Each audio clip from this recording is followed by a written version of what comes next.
There was a time in my life where I would wake up and I would only want to stay in bed. And a lot of suicidal thoughts would come to my mind. And although I never acted on them, they were there. And it was such a tough season in my life. A lot of marital issues were piling up, and I just felt like a boiling pot. And if there's one word to describe what I felt, was hopeless. Complete and utter hopelessness. And as a stay-at-home mom, this is one of the reasons why I believe so much that especially stay-at-home moms, we need tons of self-care. We need tons of spiritual care where we're reading the Bible. We're constantly nurturing our spirit, praying and connecting to God.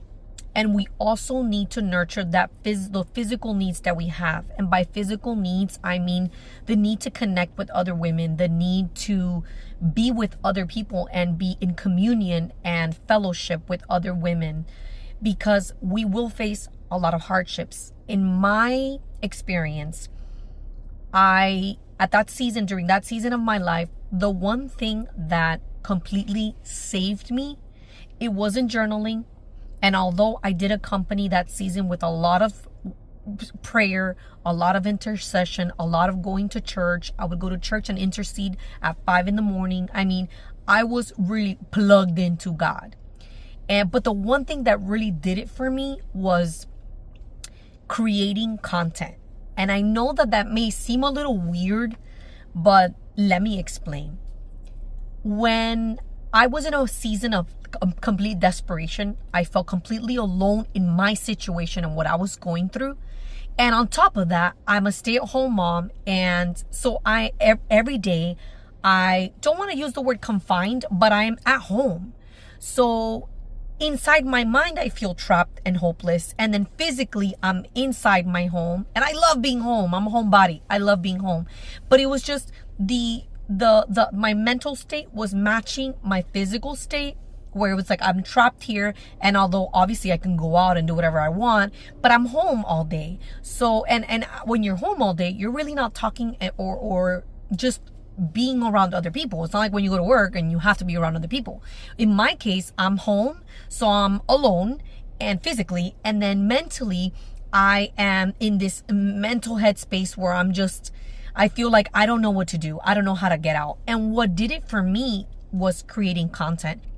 I found something very powerful about creating content that I did not know before that. So I started to create content because I just wanted to vent. And although I didn't give a lot of details as to what I was going through, like I didn't go in depth, I did vent and I shared my story. But I found that in sharing my situation, my circumstance, and just being able to vent, I found that in sharing, I was serving. Because as I was sharing what I was going through, I was also doing. I wasn't idle. It wasn't like, oh yeah, I feel horrible. I feel helpless. I don't know how things are going to change. But rather, this is how I feel. I feel hopeless, but this is what I'm doing just to help myself and get myself through the day or get myself through the week. So in sharing, I was serving because I started to connect with other women that were going through almost the same things that I was going through. So I was sharing, I was connecting, and I found that a lot of women, that it's more common than I thought. A lot of women were going through the same things that I was going through.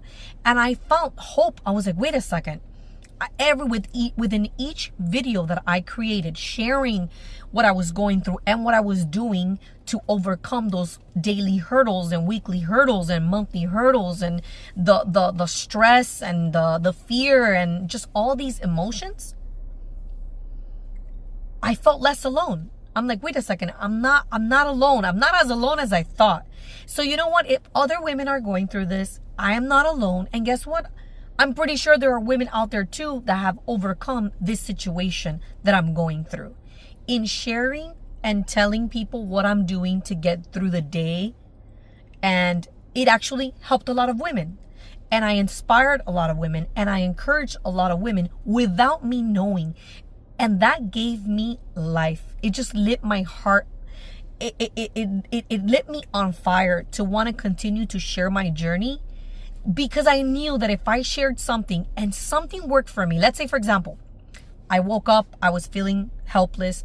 I started having these thoughts of, I shouldn't exist, or maybe everything will be better if I was gone. And all these thoughts were flooding in, which are darts from the enemy coming to attack me and attack my identity and who I am in God and in Christ, attack my purpose. I shared, okay, in that moment, I was very practical about my journey. Yes, I prayed. And what did I do? I automatically started working out. So in sharing what I was doing along that process, that thought process, that my thought life and how I was dealing with it, I was inspiring other women to actually act and do something about their situation, and not just sit idly and pray and journal. So I found it very purposeful. Every post, every video that I created, there was purpose behind it. And I found that when you are working and creating videos that serve a greater purpose, everything changes. Everything changes. My perspective started changing. Why? Because I shifted my focus from myself, and all I wanted to do was serve other women.